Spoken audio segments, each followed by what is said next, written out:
महोदय, ये जो भी बातें प्रदेश के अंदर की गई हैं, हम बैंकिंग सेक्टर में भी देखेंगे।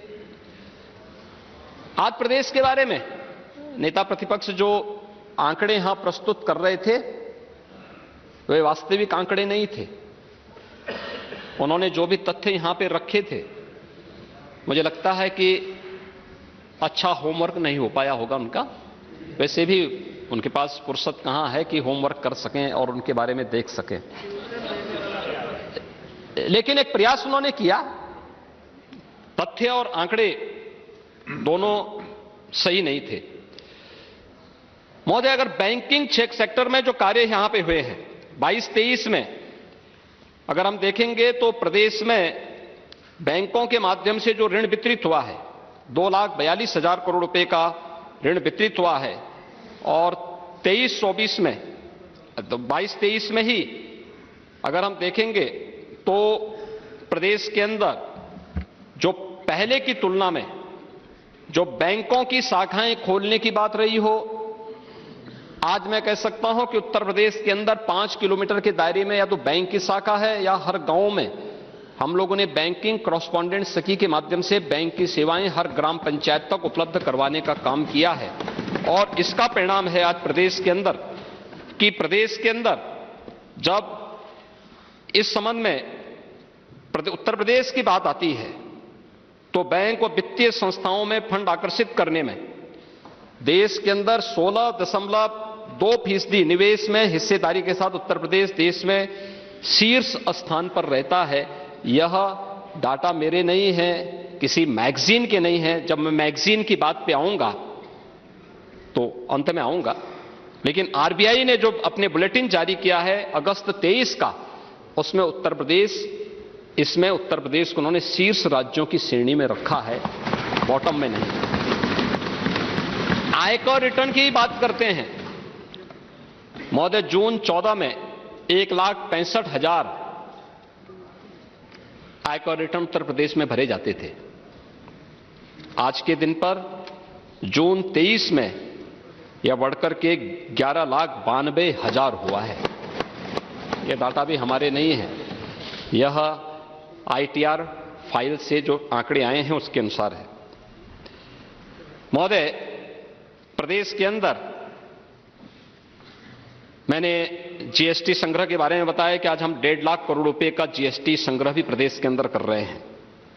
और साथ साथ मुख्यमंत्री व्यापारी दुर्घटना बीमा के अंतर्गत 1,069 व्यापारियों को आज इस योजना से लाभान्वित भी किया जा चुका है। और देश के अंदर उत्तर प्रदेश सबसे अधिक जीएसटी रजिस्ट्रेशन करने वाले राज्य के रूप में भी आज के दिन पर शीर्ष स्थान पर उत्तर प्रदेश है।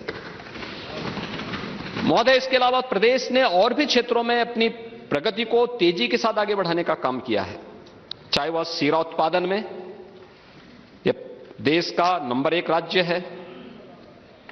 प्रदेश एथेनॉल ब्लेंडिंग में यह देश के अंदर आज के दिन पर नंबर 1 राज्य है। और प्रदेश के अंदर अन्य बहुत महत्वपूर्ण मुद्दों पे, खासतौर पर पारिवारिक मुद्दे भी आते थे, बेटे बेटी, पिता मां, पति पत्नी, बहू, सगा भाई, यानी अगर सगे भाई की मृत्यु की स्थिति में उसकी पत्नी, सगी बहन, दामाद, पुत्र पुत्री, यानी सबको आवासीय अथवा कृषि संपत्ति ट्रांसफर करने में जो पहले एक लंबी प्रक्रिया होती थी, पूरा शुल्क देना होता था, आज मात्र 5,000 रुपये नियत करते हुए हम लोगों ने सुविधा प्रदेश में उपलब्ध कराई है। लाखों परिवार इन सुविधाओं का लाभ प्रदेश में ले रहे हैं। महोदय, प्रदेश के अंदर जहां तक माननीय नेता प्रतिपक्ष के द्वारा जो बातें यहां पे कही गई हैं, मैं अक्सर इस बात को कहता हूं कि वे हर मुद्दे को यह बताने का प्रयास करते हैं कि तो समाजवादियों ने किया है। वैसे समाजवादियों के कारनामे तो लोग अब तक भूले नहीं हैं प्रदेश में, और मुझे लगता है कि हां, जग जाहिर है तो हर व्यक्ति जानता है। और कैसे कैसे ये लोग खेल खेलते थे उत्तर प्रदेश के अंदर। किस किस प्रकार की कारनामे होते थे। अक्सर होता है हमारे नेता विरोधी दल चुनाव के पूर्व उनको कोई इंटरव्यू देना होता तो एक सेंटर में आते हैं, जाने का प्रयास करते हैं। प्रदेश के अंदर सत्ता प्रायोजित डकैती के सबसे अच्छे उदाहरण हो सकते हैं और किस रूप में हो सकते हैं, उनमें से एक सेंटर है जेपीएन आईसी।